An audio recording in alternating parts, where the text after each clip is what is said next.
आप देख रहे हैं अल्फा डिफेंस हिंदी में आपका स्वागत है।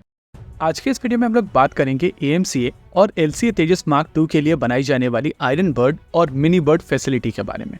देखिए, किसी भी एयरक्राफ्ट के डेवलपमेंट के लिए ग्राउंड रिग सबसे इम्पोर्टेंट फैक्टर है और इसको बनाना ही खुद में एक बहुत कॉम्प्लेक्स प्रोसेस है। यहाँ पर प्रैक्टिकली एक एयरक्राफ्ट को ग्राउंड के ऊपर बनाया जाता है और उसमें हर वो चीज डाली जाती है जो एक्चुअल एयरक्राफ्ट के ऊपर होती है। उसके अलावा यहाँ पर एडिशनल इंस्ट्रूमेंटेशन डिवाइसेस होते हैं जो इनकी परफॉर्मेंस मॉनिटरिंग का काम करते हैं। प्रैक्टिकली इसी टेस्ट रिग के बेसिस पर एयरक्राफ्ट से रिलेटेड सारा डेटा कलेक्ट किया जाता है और फ्लाई बाय वायर जैसे सिस्टम्स को पूरी तरीके से परफेक्ट किया जाता है।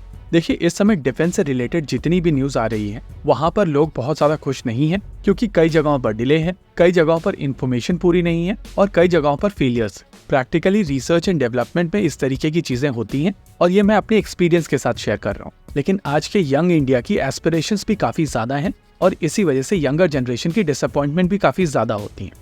लेकिन चीजों को कॉन्टेक्स्ट में डालने के लिए डेटा बहुत जरूरी है और मैं आपके साथ में यहाँ पर केवल डेटा शेयर कर रहा हूँ। LCA तेजस मार्क 1 के लिए जब आयरन बर्ड फैसिलिटी बनाई गई थी तो इस फैसिलिटी को बनाने में 5 साल का समय लगा था।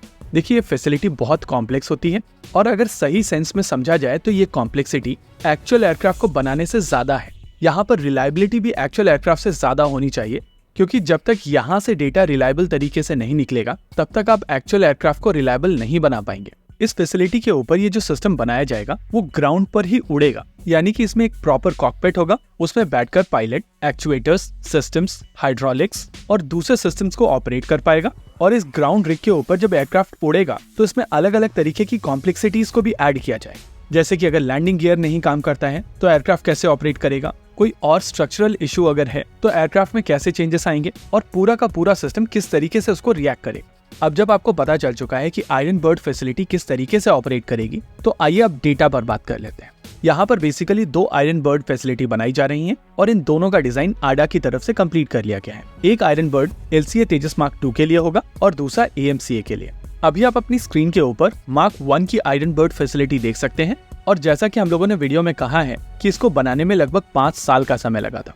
यहाँ पर अगर बात की जाए तो 2 फैसिलिटीज बनाई जानी है जिनको लगभग 1.5 साल के अंदर पूरी तरीके से बनाकर सर्टिफाई करा लिया जाएगा। इसको लेकर टेंडर ऑलरेडी रिलीज किया जा चुका है और ये टेंडर गया है BEL को। रेस में जो दूसरी कंपनी थी वो गोदरेज थी और उस हिसाब से यहाँ से 1.5 साल के अंदर ये फैसिलिटी बनकर पूरी तरीके से तैयार हो जानी चाहिए।